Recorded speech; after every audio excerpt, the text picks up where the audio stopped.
Today on This Week Health. It's now a standard for every new employee that comes into IS. They have to go on clinical rounds in their first 90 days because I want them to see the business that we're serving, Yep.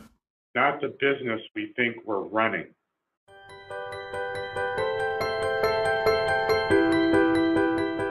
Thanks for joining us on this Keynote episode, a This Week Health conference show. My name is Bill Russell. I'm a former CIO for a 16-hospital system and creator of This Week Health, a set of channels dedicated to keeping health IT staff current and engaged. For 5 years, we've been making podcasts that amplify great thinking to propel healthcare forward. Special thanks to our Keynote show partners, CDW, Rubrik, Sectra, and Trellix for choosing to invest in our mission to develop the next generation of health leaders. Now, on to our show. Trigger warning. This video discusses suicide and mental health issues, which may be difficult or triggering for some viewers. If you are struggling with suicidal thoughts or other mental health concerns, please seek support from a mental health professional or crisis hotline. Viewer discretion is advised. All right, today we're joined by Ed Kopetsky, retired Stanford Children's CIO. Ed, appreciate you coming on the show. Hey, thanks, Bill. Great to do it, and great to know you all these years. One of the benefits of our small industry, we get to know a lot of people. Well, I'm looking forward to it. I wasn't going to let Sushade have all the fun. She did an interview with you recently. We'll dance around some of those topics because I like some of the topics. Maybe we'll go a little deeper on them. But we could start with retired in a suit jacket. So is that just like your normal look? Or for those not watching, it looks like you're in an office, you have your suit jacket. It looks like you're at work. So is this what retirement looks like? Well, I wasn't planning this by any stretch. I'm only gone 2 weeks now, and we had a major storm again come through the Bay Area, and our power is knocked out. So I had to call my friends at Stanford and let me in the office, take a shower, and I guess it's just a habit if I'm coming in to have a jacket on. Plus, I'm trying to stay warm. Well, this is going to be one of the conversations I have with you because I think one of the things that's impressive is you have a plan post-retirement. There's a lot of things that your life has been about, even over and above being a CIO, and that's going to be an extension of what you do. And I want to talk a little bit about that because I think sometimes people retire and they're not sure what they're going to do next. And we could talk about some of the people that have retired. I've talked to some of the CIOs. Some of them have like mobile homes and they just wanted a quiet life after being a CIO. But it doesn't sound like you're going after the quiet life. What are some of the things that you're going to be doing? Well, Bill, I came into this from engineering, systems engineering and healthcare 40 some years ago. And my goal was to improve healthcare. And I had no idea what IT was at the time, and it exploded, and I was there in timing on all that. So my contributions in healthcare have been from better systems, better workflows, better automation, better intelligence. And I think after 41 some years, I decided the CIO role is all consuming and I wanted to hand it off. We've developed a number of successors here. At least 3 people can take the job, and I know they're doing a search. But one of the missions that found me was mental health and addiction. And you don't choose everything in life, but that's certainly now a new passion of mine. And I help co-found and co-chair the CHIME Opioid Task Force, which we're still going strong and actually continuing to contribute. And I'm working in that space locally, Santa Clara County, overdose prevention and other things. So it's really a gift that I can contribute in that space. Also, I've gotten involved with mentoring startup companies, and I actually just joined the board of one that we funded the seed round on, and we're bringing it to the U.S. So I think a combination of continuing to mentor and advise others, continuing to stay active in improving healthcare problems. Mental health is clearly one that we're all a deficit on in this country, and I have a passion around now. I appreciate you taking up that banner. Obviously, it's very personal for you with your son and all the things that have gone on there. And I love the progress that has been made in terms of what we're doing at the hospitals and the healthcare systems and the new protocols we're putting in, the playbooks. We've made so much progress there, but we're not making progress on the opioid crisis. Where do you think the next major push will be in the next couple of years? Well, let me just disagree with you a little there. I actually think we made significant progress in the last 5 years, especially in the management of opioids in hospitals and healthcare systems. Yeah, and I agree. And that's what I was trying to say is that we've made tons of progress there. But just overall, when the pandemic hit, we saw just the problem exacerbated significantly due to access and isolation issues associated with that disease. And secondarily, we've had an influx of fentanyl that is now laced in almost every street drug people thinks they're buying out there, and we have a crisis in adolescent mortality right now. And frankly, I'm really excited to be working with Santa Clara County. They're doing amazing stuff to address that problem. We now have distributed free naloxone in every high school in Santa Clara County. So basically, Bill, we're moving more to harm reduction. We've got to get people into recovery. And it's a long-term issue, but immediately we've got to implement harm reduction measures. For example, safe injection sites where you're supervised. Secondarily, testing of meds. Thirdly, the state of California has a free naloxone program, and all healthcare systems are eligible to distribute anybody on opiates, whether it's prescribed or not, should have naloxone in their presence and with people around them, because overdoses are extremely likely.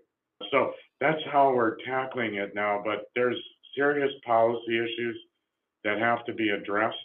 Number one, funding for mental health has got to change. Secondarily, I think sharing of information that's critical on chronically ill patients has got to be changed. We cannot isolate patient care to silos when we're dealing with a chronic long-term condition where the patient will go to multiple healthcare providers. So we've actually advanced that quite a bit.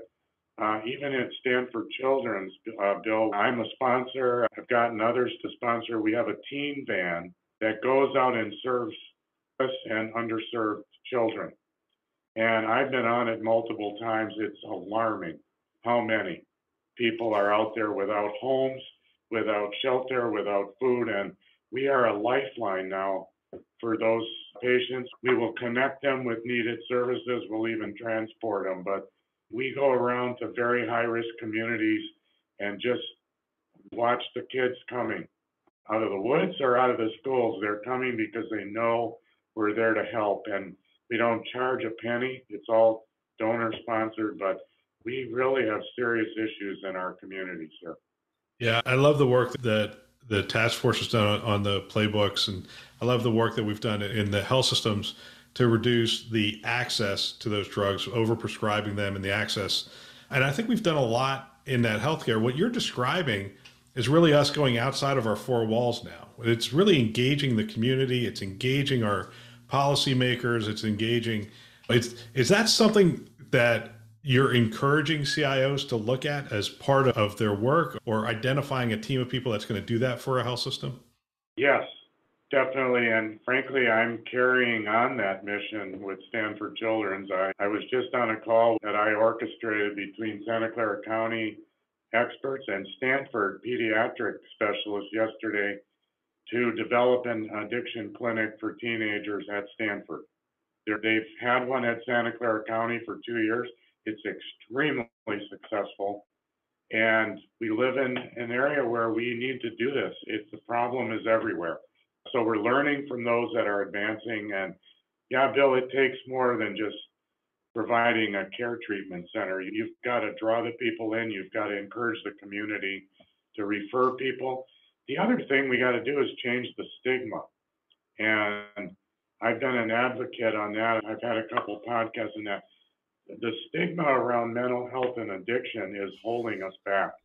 And the heaviest load is on the patient, but it's also on policy where we think mental health shouldn't be funded at equal levels. It's ingrained in institutional policies. It's also shared by families who like ours went through trauma.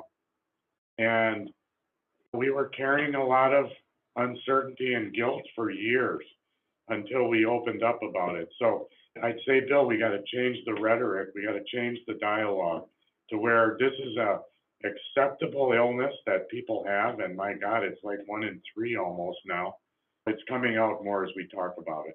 And I think that's the other thing CIOs can do. I know we don't have a lot of time on our hands, but we can be spokespersons for those who are in need and create a safe environment for them to talk about it. We did a lot in my department over the last 3 years around this issue. And even in our team huddles, people talked about issues and challenges, and they never thought they could before. I don't know how many people came to me and said, Ed, thank you for opening up the discussion. And they were just embarrassed. But here they were on the brink of disaster and depression, but trying to come into work and function, et cetera. And I think we just got to recognize it. Just like you injure yourself or you get another virus, it's the same thing, only it's chronic. Yeah. My experience with this is interesting because in my family, my daughter has struggled with depression. And so she went out and got a service dog and trained that service dog. And we thought, oh, what's she getting a dog for? That's crazy. It's going to be hard. She's going to travel. How's she going to, all that stuff. And we just weren't thinking about it right. I mean, the dog truly is a service dog. Yep. I mean, it comforts her, it yep. calms her. And we're not having the dialogue. So we had no idea how important. And the life change, it might sound silly to some people if they're listening to this, but the life change dog brought about for her the comfort and the ability to take that dog into situations where she was uncomfortable has really helped her to grapple with a lot of things that she wasn't able to. It's just having the dialogue, talking about it more, I think will help. Absolutely. And just accepting it, that people have this, right? Anxiety, depression, bipolar, whatever. It's been definitely exacerbated over the last couple of years with all the uncertainty in society and isolation and COVID and inability to really connect with others. So hats off. And I think we all need to start pushing the needle on this. That's one of the purposes of the Opioid Task Force, is not just to look at how we can leverage technology, but to change the discourse on this and talk about it transparently on what we're doing and what we should be doing. I'm wondering how you create that environment in the workforce. And this is a pretty heavy conversation, but when I was a CIO, we actually had a suicide in our IT team. And the number one thing I heard from the people as we got together and started talking about it was, I worked with that person every day and I had no idea this stuff was going on. I had no idea it was this bad. I had no idea. How do you create that environment? Do you have any success in creating an environment where people feel they can talk about these things? Well, yeah, I do. I'll just speak from my own experience. Talking about our family experience with my son's addiction and then passing 5 years ago, I don't know how many people came to me and said, Ed, I've kept it inside all the years. My brother passed away, or my sister has it, and it goes on. I mean, once you open up the dialogue as a leader, others will take the bait.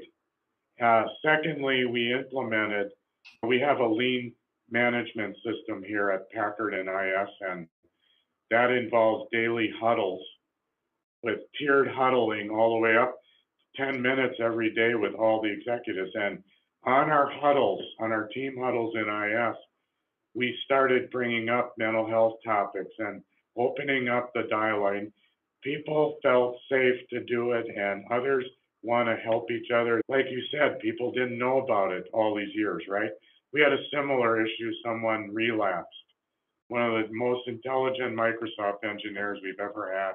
And we never knew he was in recovery, but when COVID hit, he relapsed and unfortunately passed away within a week. It was unreal how fast. So it was before we opened up these channels to talk about things, but that certainly created an impetus for us as in the department to talk about it more and be more aware of things. And Bill, we have something called Schwartz rounds in healthcare, and we practice it in Stanford Children's. It's really about the care teams and them releasing things they've held inside for years, like medical mistakes or patients that didn't make it or whatever. We're humans. And when something traumatic happens, we care more about others than ourselves. And a lot of clinicians carry a lot of guilt and a lot of trauma.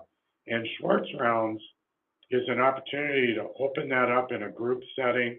So on that, I did one on stigma, on mental health one time, a couple of years ago, and I had like 8 people from my department come to it. Well, why did they? Because the topic was relevant to them. And people came afterwards and talked to me. One person was suffering from PTSD from Afghanistan, was a veteran. And these things aren't encouraged until now. We just got to change it, I think. And that's what I'm up to. Yeah, absolutely. If people haven't heard the interview with you and Sue, I would highly encourage them to listen to it, because Sue got you to talk about lean and lean processes, bringing it into Stanford. We're not going to touch on that subject only because you guys had a great discussion on it. I'll just point people over there. But, now that you're not in the chair, now that you're not in the CIO chair, we could probably talk about some things that we weren't able to talk about. I often joke the 5 minutes before the interview and the 10 minutes after the interview, a lot of times with sitting CIOs, are the best part, because they say all the things that they can't say on the air. Well, yeah, I mean, within reason, I want to know me by now. What? Yeah. Well, I want to ask you, I want to sort of look out at, first of all, I want to look at what's going on in healthcare right now. And then I want to look out at where it's potentially going. So right now, we do have some staffing shortages. We have financial pressures due to wage inflation and other things. We have burnout and those kinds of things that people are concerned about. A lot of pressure on health systems right now. How is healthcare going to get to the other side of this, do you think? What are some areas or some ways that they're going to get from this point of being under pressure all the time to getting, I don't know, ahead of it and really serving a less pressure-filled environment? I'm not sure that's ever possible, but I'm curious what your thoughts are. Although that's a big question and not a simple answer at all. I think the last few years have brought to light a number of really troubling concerns. I don't have a particular order on this, so let me just wing it. But number one, we've advanced the EMR presence to an almost 100% level in our acute institutions. We have almost no interoperability between acute and post-acute. So when you look at most illnesses, it's very rare you're in the hospital, but your care is given outside the hospital. And so there's still a need to do better automation on the continuum of care around the patient, not just the acute episode. Secondly, our systems that we implemented are transaction-based. So we're putting in a lot of data, but we're at the early stage of leveraging that data for intelligence. And I think that may be one of the breakthroughs, is that we finally start using the data, both our historical and our current, and combined with other organizations with like data, very much into that in the pediatric world, because it's a smaller subsection of the population, only 6% of the population. So I think that's a big deal. The issue today is, I think our systems have not improved productivity. I think they have, but all the load and all the entry of data and all the policies we've implemented have added burden on the front line. And we got to take that off somehow. And I think one of the answers on that is digital transformation. And I know that's the new buzzword. My title was even changed a couple months ago when they realized I was leaving. I'm now information and digital officer. But we need to take waste out. And I would say it starts with basically the administrative loads of staff, right? Budgeting and getting things procured and staff hired and recruited. All those things we're still very much archaic on. And secondly, then when you get to the caregivers, we've got to take load off somehow. We've either got to capture data electronically instead of manually, or we got to develop better algorithms, and we're doing that here to say, hey, the data is indicating these high risks. Hone in on that, clinicians, instead of the whole field. And we are doing a lot of that with Stanford. We have unique skills in biomedical and data sciences here, and we're combining that. We've got a clinical informatics program that's world class. But we're unique, Bill. We're one of those top entities that maybe is 5% of healthcare in the country, right? Most community hospitals can't afford all that. So we've got to develop it and then clone it and transfer it, is my view on all that. Well, let's go back and forth a little bit on digital transformation. I'm glad you brought that up. And what I'd like to do is follow the patient journey and talk about the digital transformation that can occur. And we'll start with the patient before they're a patient, the consumer that we don't necessarily know about, and engaging that person. So this is almost greenfield. It's like they're not in our EMR yet, but they've just moved into our community. How do health systems think about digitally engaging that patient before they even enter the hospital? So our first space is our consumer portal, where, I mean, we definitely are in that space because our market is young families, and we have to compete for those, right? Against Kaisers and Sutters and others. So we are actually re-engineering our consumer site after 10 years. It's going to go live this year. But basically, it's to make Packard available to them, all our resources, our clinicians. It helps them set up an appointment. It helps define the services we're in, the locations we're in. So that's one area that we put quite a bit of emphasis on and are now re-engineering that. We have also automated tools for our patients, like mobile apps that have wayfinding, appointment scheduling, et cetera, that we've advanced. So we make it easier for the patient once they move from consumer to customer. Once they become our patient, we equip them with tools.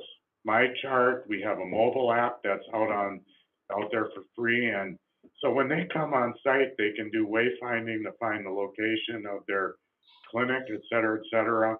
They communicate with their clinicians. We also, Bill, last year implemented a new patient communication systems. We had about 30 different methods and all unique, but we put in one system that's integrated with our EMR, and now we can send out select communications to, for instance, all our pediatric patients at school season get a notice about flu vaccines. Or if we have diabetic patients and we want to send out an announcement, we can do that automated wise. And it's really improved our communications between our caregivers and our care units and our patients. Yes. So those are some of the things we're doing. Yeah, that's exceptional. I mean, setting up those lines of communication. I applaud you guys just for thinking about it, right? We're going to engage the consumer in our community, but you're in a very competitive marketplace.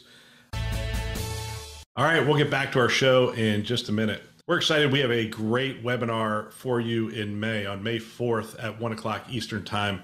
It is part of our leadership series on modern data strategies in healthcare.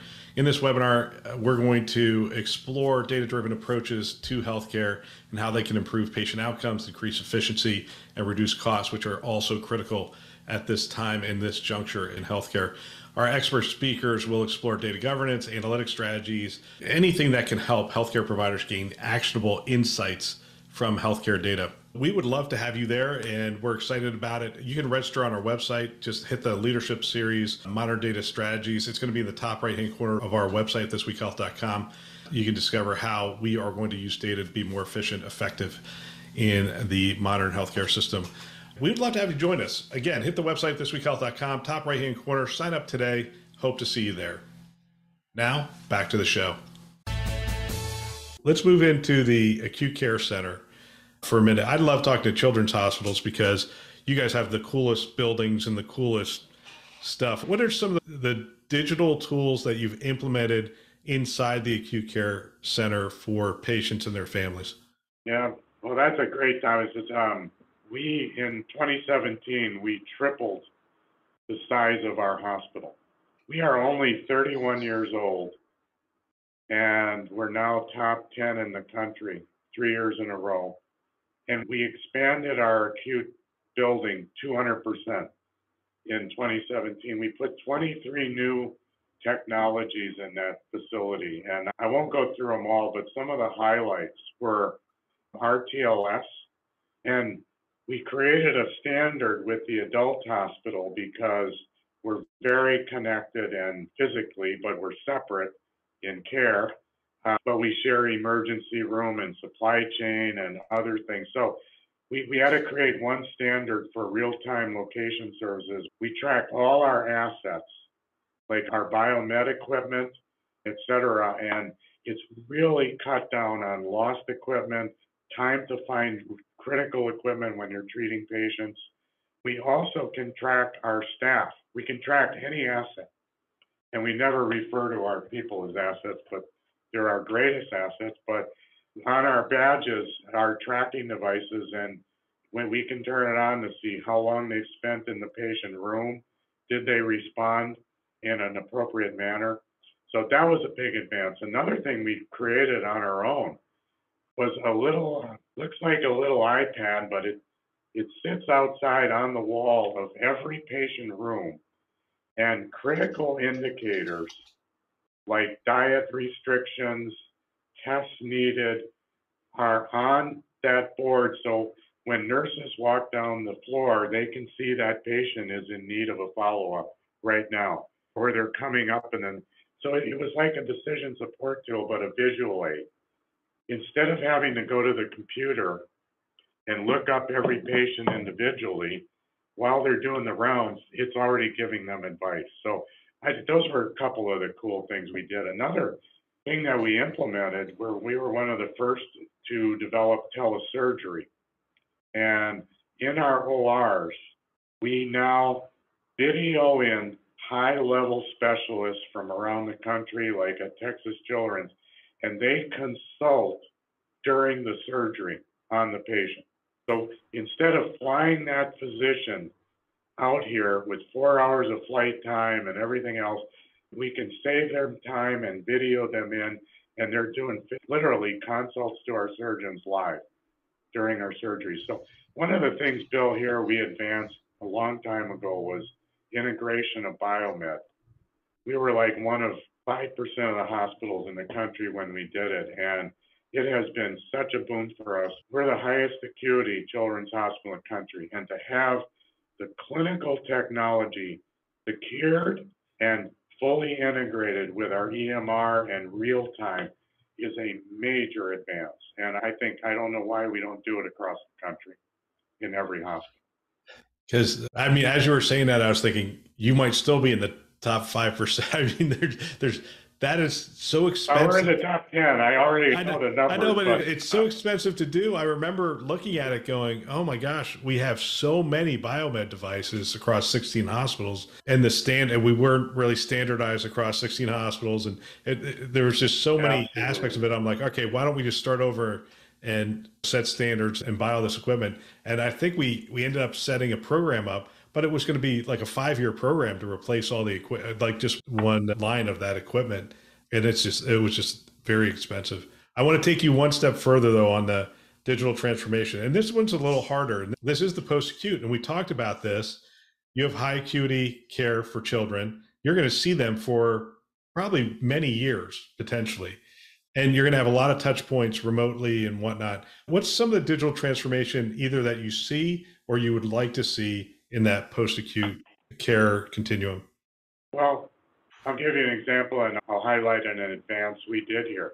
We have world-leading congenital heart repair for kids here. And those procedures require 3 surgeries.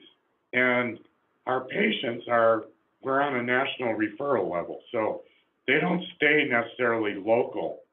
These patients are referred to us and go back to their community. So we have to develop tight integration with the clinicians in their community. The other thing we did for these patients, because historically they would come for visits and there would be a batch process of data and then analysis. We actually developed tools that track their data real time, send them to our clinicians, and we can see the indicators now of when they're leading up to the need for the second and third procedures. And it's really advanced our leading edge. We've done similar stuff for diabetic patients where we're tracking their glucose. And instead of a batch meeting once a month, the data's coming in and the clinicians can check, are they falling off at certain levels during the day? We can adjust their meds. So that's actually two things we innovated here already at Stanford Children's with patients that are maybe unique to us or we see a lot of problems.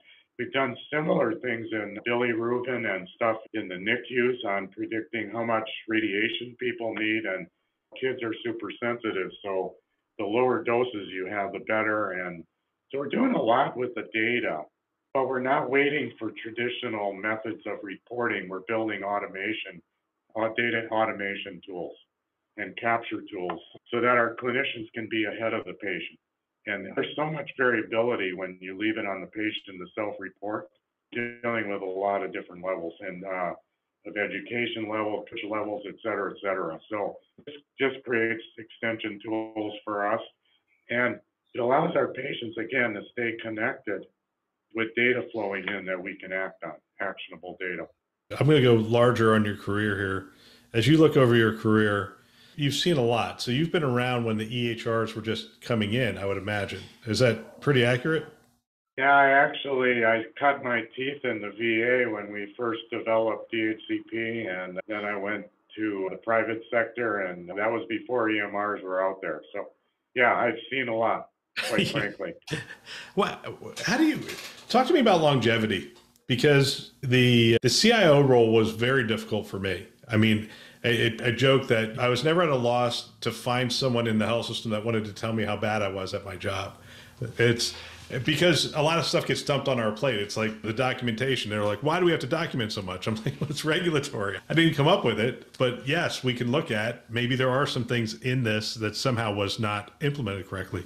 What do you attribute your longevity to? Hell of a persistence, if you want. You got to be persistent. You know, I've had a couple of weeks to think about it, and I look back, and in 1998, I was chair of CHIME. It was only 6 years old at the time, and I said to everyone for my fall forum, I said, look, we're never going to make it if we don't partner with the clinicians. There's no way. And so we invited our physician partners in 1998 for the first time, before they were called CMIOs. And from there, in my career, wherever I went, it was never acting alone. It was always in partnership with others. I created governance that was inclusive and participative so that finance and surgery, and we were all in one room planning our IS priorities every year. And I think the CMIO role has been I would say that was one of the major differentiators in our trajectory. When we in healthcare created that partnership role of the CIO, CMIO, and then eventually CNIO and others, it became that we're just part of the same problems. We're not different, and we need to learn a lot. You need to tell us how to automate things. We can do anything with technology, including screw it up. We really need the impact on the front line to understand that and to improve adoption. There's no way a technologist is going to shove it down anybody's throat in terms of adoption. No way.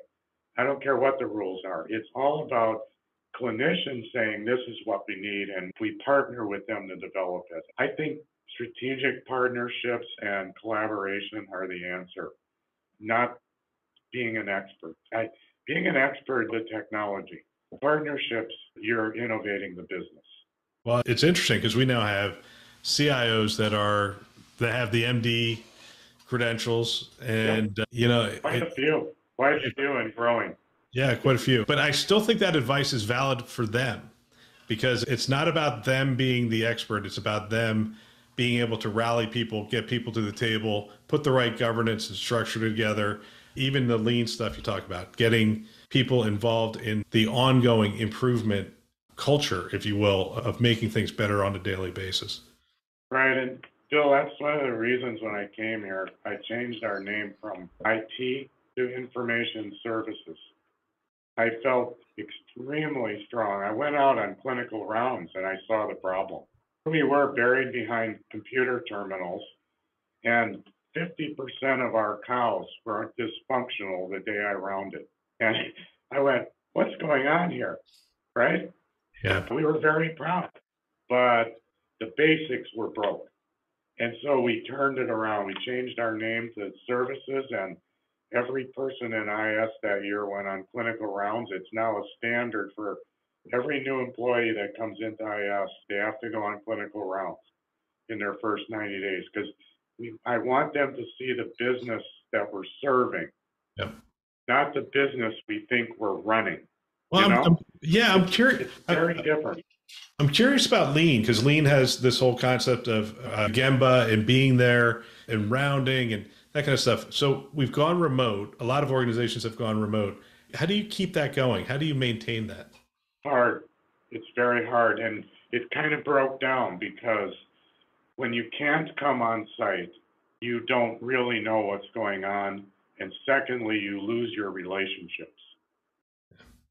There is nothing better than people going to where the real value is produced. That's called Gemba. And caring. I want to emphasize that because you can't just show up in a suit. You got to care. And the caring means you ask people what they need and you follow through. That's key. A lot of people try to fake it and they go, okay, we're checking off the boxes, we're going on rounds. But if it's not authentic, you lose everything. When people know you care, you don't need to show up. They'll call you, but you've got to show it. And I think when we came back from COVID, the first thing we did was back on clinical rounds, starting with the exec team, but also my department. And it's magic. And people know we're out there to help them. And you also got to follow up, like I said. And if they know you're going to do that, they'll partner with you forever. And I think we have some of the highest engagement scores in the country in this department. And it's because they feel we're doing good stuff and they are valued. And I think when you look at lean, there's kind of two principles that are dominant. Number one, you're here as a servant leader. Get rid of the org chart. You're here to serve the people on the front line and all the issues. You have to help get over it. And you can't do that without going to Gemba. You don't learn that in a conference room. And you certainly can't see it from a conference room. But people, like even during COVID, we actually had a strike last year, and there was a lot of turmoil. That is such a difficult issue when you have clinicians bipolarized and some walking out. And when we had to come back on recovery, one of the ways was presence, was going back out, building that trust again, showing up and respecting what happened, but also, again, we're all in this together. We have to be a we. And so you're just not going to do that issuing edicts, memos, or showing up in conference rooms. You got to go to Gemba. Yep. And absolutely. Ed, I appreciate you putting a suit on, going back into the office one more time to join us. I will see you this Sunday. That'll give people an idea for when we're recording this pre-Vive and Chime. I'll see you on Sunday at the Opioid Task Force golf event. Look forward to that. We all know who's going to win before we even get there, but we'll go compete anyway. Just have fun. Oh, that's all right. No, thank you, Bill. I really appreciate it. And I've been honored to be in this industry. I don't plan on leaving it completely ever. And wherever I can contribute, I want to keep doing that. So thank you for your service here today. I think it's great. Well, I appreciate all that you've done. Appreciate you coming on the show. Thanks, Ed. I love the chance to have these conversations. I think if I were a CIO today, I would have every team member listen to a show like this one. I believe it's conference level value every week. If you want to support This Week Health, tell someone about our channels. that would really benefit us. We have a mission of getting our content into as many hands as possible. And if you're listening to it, hopefully you find value.